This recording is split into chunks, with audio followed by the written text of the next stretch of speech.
ఇక బెట్టింగ్ భూతం జోలికి వెళ్ళొద్దు బ్రో. రాష్ట్రంలో నిషేధం ఉన్న యజెత్తగా దందా. ఏడాదిన్నర కాలంలోనే 24 మంది బలాన్వర్ణం. ఐపీఎల్ ప్రారంభంతో దర్యాప్తు సంస్థల అప్రమత్తం.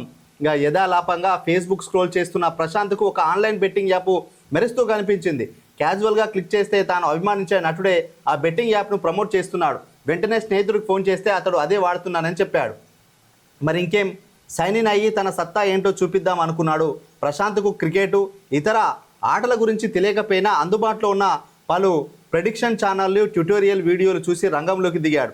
మొదట చిన్నగానే మొదలెట్టాడు, కానీ ఆ యాప్లో ఉన్న పర్సంటేజీలు, నిష్పత్తులు అతన్ని మరింతగా బెట్టింగ్ వైపు పురిగొల్పాయి. పోతే 10 వస్తే 100 అనుకొని తాహతుకు మించి అప్పులు చేసి మరీ పందేలు కాశాడు. ఒక్క రాత్రిలో రూపాయలు లక్షల్లో అప్పులు మిగిలేసరికి నిశ్చేచుడయ్యాడు. వాటిని తీర్చడానికి ఒక చోట, దానికోసం మరో చోట, ఇంకో చోట, ఇలా మరింతగా ఆ ఊబిలో కూరుకుపోయాడు. చివరికి తీవ్ర ఒత్తిడికి గురై చేజేతులా ప్రాణాలు తీసుకున్నాడు. దీని అంతటికీ కారణం ఆకర్షణీయ ప్రచారాలతో బెట్టింగ్ భూతం అతన్ని లోబర్చుకోవడమే అని చెప్పి. ఆన్లైన్ బెట్టింగ్ భూతానికి ఎంతోమంది బలైపోతున్నారు. తెలంగాణ వ్యాప్తంగా గడిచిన ఏడాదిన్నర కాలంలోనే 24 మంది వరకు మరణించినట్లు గణాంకాలు చెప్తున్నాయి. తాజాగా శనివారం ఐపీఎల్ సీజన్ ప్రారంభం కావడంతో ఈ మహమ్మారి మరింత విజృంభించే ప్రమాదం ఉందని ఆందోళన చెందుతున్న వారి సంఖ్య కొక్కోలలు. దీని బారిన ఎవరూ పడకుండా ప్రభుత్వం పర్యవేక్షించాలని ప్రజలు వేడుకుంటున్నారు. దర్యాప్తు సంస్థలు ఈ నేపథ్యంలో అప్రమత్తంగా ఉన్నాయి.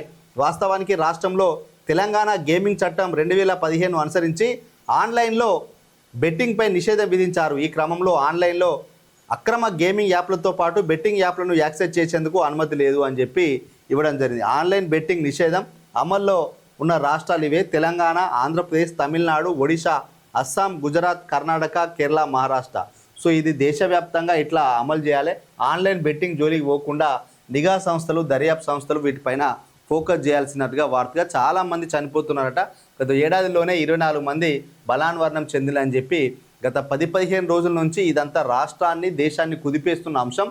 చాలామంది ఫేస్బుక్లో కానీ అక్కడ వాళ్ళ మిత్రులు దీంట్లో బెట్టింగ్ పెట్టుకోవడం వల్ల ఒకరి నుంచి ఒకరు బెట్టింగ్ పెట్టుకుంటారని ఈ యొక్క ఆన్లైన్ ప్లాట్ఫారంలో సినిమా హీరోలు కానీ, యూట్యూబర్లు కానీ, క్రికెటర్లు కానీ వీటిని ప్రమోట్ చేయడం వల్ల నిజమే అని చెప్పి నమ్మి మోసపోయి డబ్బులు పెట్టుకొని ఒక దగ్గర 10 రూపాయలు పెడితే 100 రూపాయలు వస్తాయనే ఆశతోటి అట్లా లక్షలు పోగొట్టుకుంటున్నారు.